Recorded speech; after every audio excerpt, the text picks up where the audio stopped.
What just fell from the sky? An overwhelming number of reports flooded in of a mysterious object falling from the sky and crash landing. Some are saying it's Project Bluebeam or Project Blue Book. The media is silent on this. Washington, D.C. reported the most sightings, along with North Carolina, New Jersey, Montana, Texas, and Maryland. What's going on here?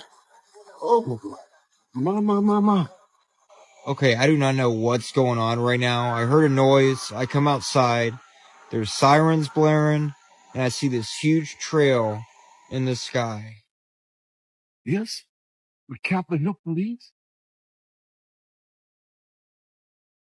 Man. Everywhere, what's going on? And it's quiet, as if they're waiting for something.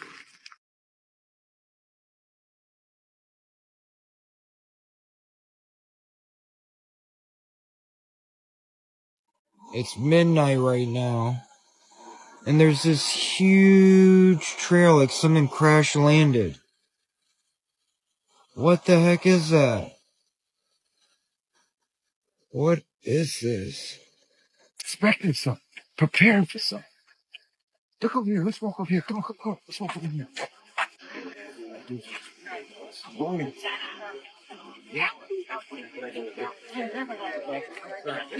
Oh my God. You got all this? What's going on here? Let's go. Let's turn around and look at that again. Man, turn around and look at that. Let them see it. What's going on here? So if you live in any of these states, you might have seen some strange things falling out of the sky while the cops scrambled to keep things calm. Yo, am I tripping right? Okay, so I'm in Raleigh, North Carolina. Please tell me if anybody saw this. But I was coming back from the gym off of this back road outside of Raleigh, North Carolina, and we're like the road and the trees and the sky opens up.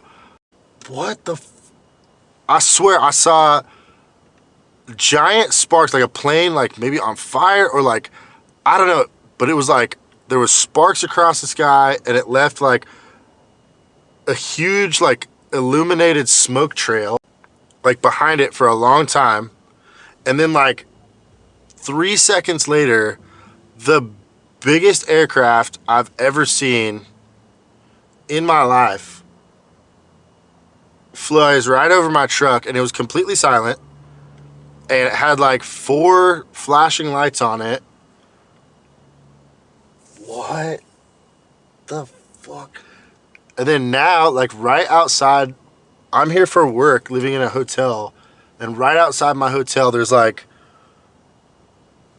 4 black undercover police officers just like posted up at an intersection. I don't know what the did I just see?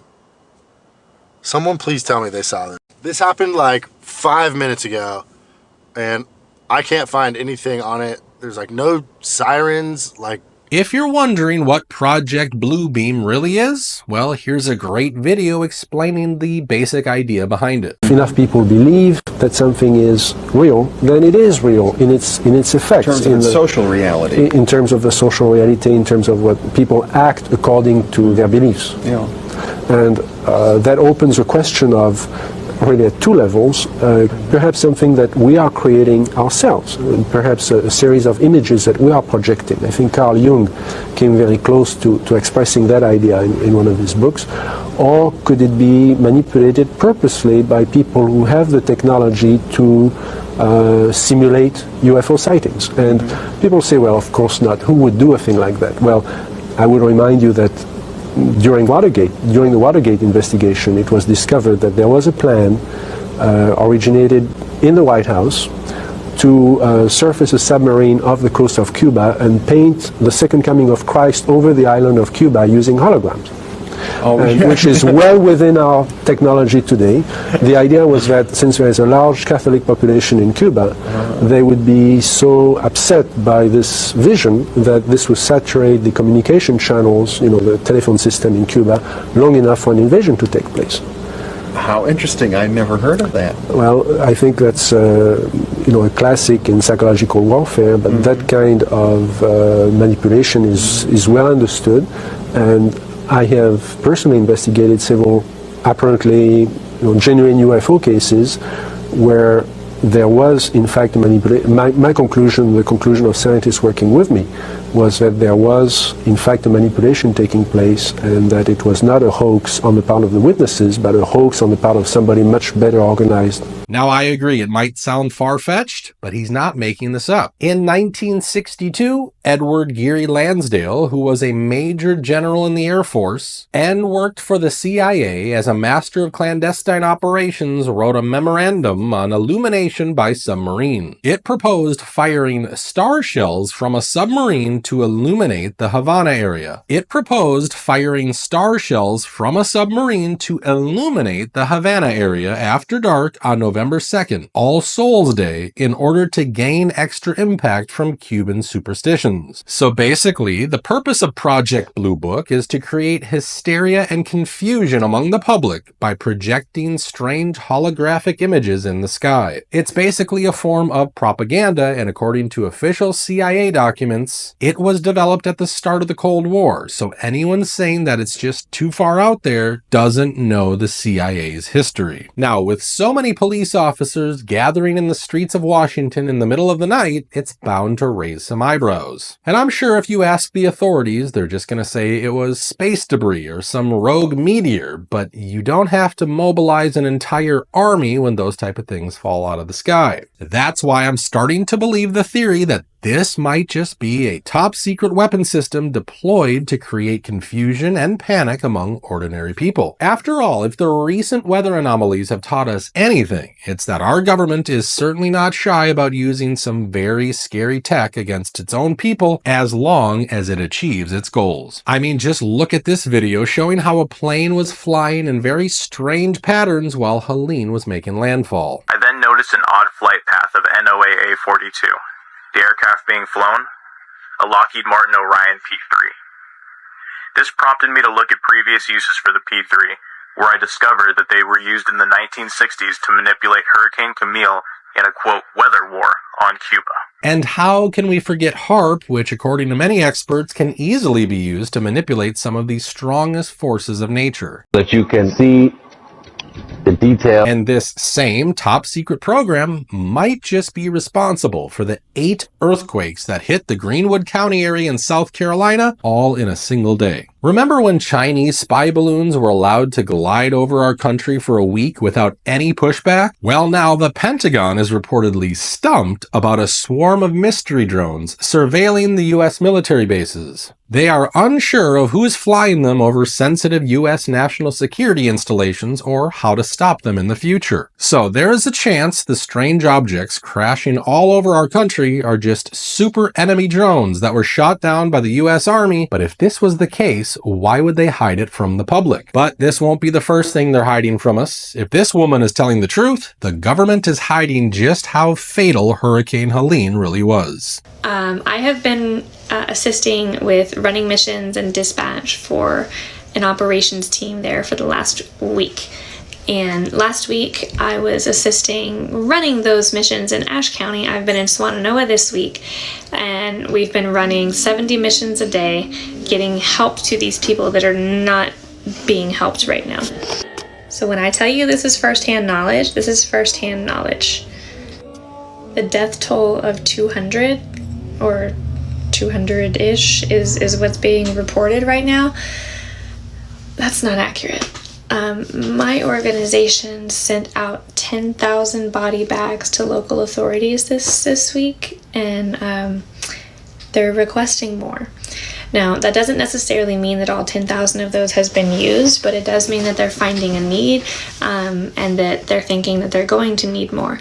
I will tell you, we've spoken to some of the funeral homes and refrigeration truck companies that have been brought in, and there's 1,000 in this town, 800 in this town, 500 in this town, and we're finding more bodies. I don't want to get into conspiracy theories or anything crazy, but as someone who has been there and been out there since basically the beginning, when this first started, I've spent 2 weeks in various locations, and it's bad. The infrastructure is gone. They're talking about months before power is restored. We're going into winter. These people have no power. Their houses are unlivable. They're covered in mold, mildew.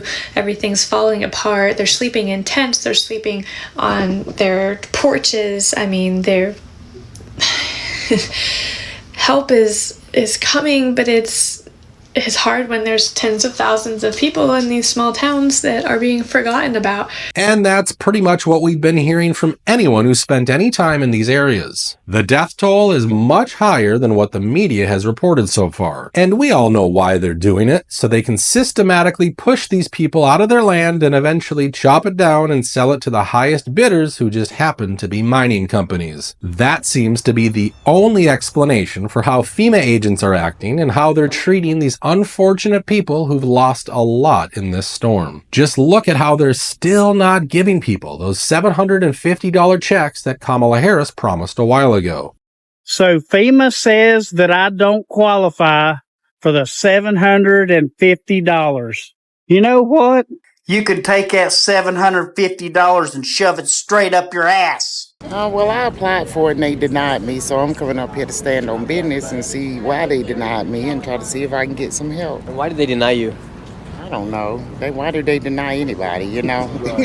You might not have the right question, answering the right questions. You know, it should be trick questions on there, you know what I'm saying? Yeah, so what are they asking you in order to get the support from FEMA? I don't know. They had asked me something like, I guess whenever you, was the trees falling down in front of your home and all of that stuff. And they tell you answer yes, to be honest, because I didn't have no trees, but I was trapped in my whole entire community 3 ways. I stayed out in Swannanoa. It was a whole catastrophe out there. And so because you didn't have a tree fall through your house, FEMA denied you? Yeah, I feel like that, yeah. We all should get help over here because we lost food. I still ain't got water. I got lights, hallelujah, but we ain't got no water. I'm using damn bottled waters to wash my ass, you know what I'm saying? That ain't cool, you know. I feel like, you know, like we should get some more help. Then when they give you them vouchers, that's to go all the way to Greenville, Tennessee, Georgia. Like, who got a car to go that far out? What the So basically, if a tree didn't smash your dining table, we're sorry, but you're just not eligible for any payments, and that's just disgusting. And when someone asked Joe about it, he had this to say. About his plans relating to retaliation. She's coming over to help with the storm. Mr. President, have you spoken with former President Trump at all? Are you kidding me? Mr. President Trump, former President Trump, get a life, man. Help these people. Will you hold him accountable? You said you were going to hold those accountable. Public will hold them accountable. You better than the press hold them accountable because you know the truth. Do you plan to speak with former President Trump? No. Can someone please remind this guy that Trump isn't in the White House? It is unthinkable for a sitting president to just divert responsibility to a political rival, especially in a time like this. But it is exactly this kind of laid-back attitude that has given these mega corporations so much power. And they're using it to push ordinary Americans out of their homes all over the country. Wouldn't it be crazy if they found 2.34 billion tons of neodymium in Wyoming? You know, a magnetic mineral which is pretty vital to computer technologies. Wouldn't it be crazy if Chariot Mining just found the first hard lithium deposits in Wyoming in the last month or so? Wouldn't it be crazy that while all these hurricanes are going on, there is a massive wildfire engulfing the mountains of Wyoming right now, which has burned over 78,000 acres? Wouldn't it be crazy if the media appears to be just ignoring the fact that there's this massive fire in Wyoming? Wouldn't it be crazy if Chariot's stock price has gone up nearly 40% in the last month? Wouldn't it be crazy if these massive fires are only 45 minutes away from Black Mountain, the main project of Chariot Mining Company? That would be crazy. But no matter how much they try to bury these atrocities, I'm going to keep reporting them to you because folks like you deserve to know the truth. We're going to wrap up today's video. Please make sure you're subscribed to this channel. I really do appreciate you taking the time to watch today's video, and I hope to see you on the next one.